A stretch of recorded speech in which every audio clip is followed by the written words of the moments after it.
Olá, sétimo ano, tudo bem?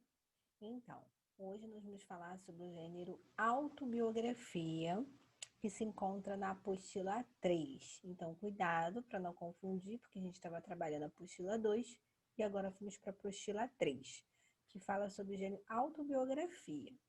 Vocês já devem conhecer esse gênero, mas vou falar um pouquinho sobre ele, tá bom?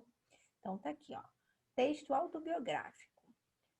Qual é a pessoa? Na autobiografia, o autor, o narrador e o protagonista são a mesma pessoa, aquela que escreve, vou botar aqui, ó, são a mesma pessoa, ou seja, aquela que escreve. Para identificar essa pessoa, são usados vários verbos e pronomes na primeira pessoa, porque ele é escrito em primeira pessoa. Então, a autobiografia, por exemplo, se é você que está escrevendo, você está falando sobre você, tá? Você não pode fazer uma autobiografia de uma outra pessoa. A autobiografia é sua, tá? Então, tá aqui, ó. É a mesma pessoa que escreve e é sempre tratado em primeira pessoa. Ah, professora, se você pediu para eu fazer uma autobiografia de uma viagem, eu nunca viajei. Inventa, né? Inventa, mas você tem que falar de você, tem que ser de você. O tempo. O autor trata de fatos verídicos já ocorridos no passado. Então, isso aqui é muito importante. Ah, professora, você acabou de dizer que eu posso inventar. Sim, mas a gente está fazendo uma coisa escolar, né? Você não vai fazer um texto, por exemplo, um livro autobiográfico e inventar um monte de coisa. Aí é que não pode, tem que falar a verdade.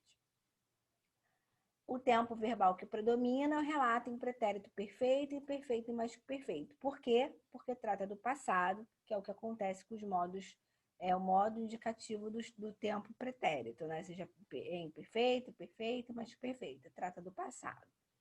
Há vários marcadores temporais que organizam a sequência de fatos. Aí dá uns exemplos de alguns marcadores de tempo. Ó. Depois disso, ano mais tarde, assim que nasci. Então, tudo que for marca dando tempo de passado vai entrar nesses quesitos aí, tá bom? A ação. Os fatos relatados extrapolam a individualidade do autor. Eles retratam costumes de épocas passadas, tipo memória, né? Memória coletiva, e serve de tema para algumas reflexões que o autor faz sobre a própria vida. Linguagem. Para transportar o leitor para outro tempo e outro espaço, o autor usa muitas descrições, delineando as cenas. Esse delineando está separado aqui, porque foi na hora que eu copiei lá da apostila, mas ele é junto, tá?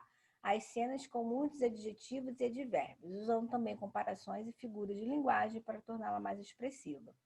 Mas, na verdade, é para dizer que quando ele faz uma coisa autobiográfica, ele usa muitas palavras, né, que contextualizam, tipo adjetivos, fazem trabalho de usar figuras de linguagem como a comparação, para tornar o texto mais harmonioso e estruturado dentro da primeira pessoa, que é o fato do autobiográfico. Então, vocês não podem esquecer que quando fala em autobiografia, né, está se falando de algo que a pessoa está falando dela. Né? Se eu fizer um texto ou escrever coisa autobiográfica, eu estou falando de mim. Se for você, você está falando de você e assim sucessivamente. Tá? Nunca, nunca, nunca, nunca em terceira pessoa, sempre em primeira, principalmente usando o eu. Professor, eu posso botar o nós, que é em primeira pessoa também? Depende do que você está escrevendo ali, tá? Mas você vai priorizar, né, sempre o primeira pessoa do singular, que é o will. Então, para a gente testar isso aí, que não é um gênero com muitos quesitos para ficar se debatendo, vocês vão fazer essa página 327 que está pedindo para fazer um texto autobiográfico, tá?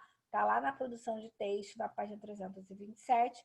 Acompanha o passo a passo lá e depois manda para mim pela nossa sala virtual, tá bom? Para ver só se vocês entenderam qual é o propósito da autobiografia e semana que vem a gente volta com mais exercícios. Beijos no coração de vocês.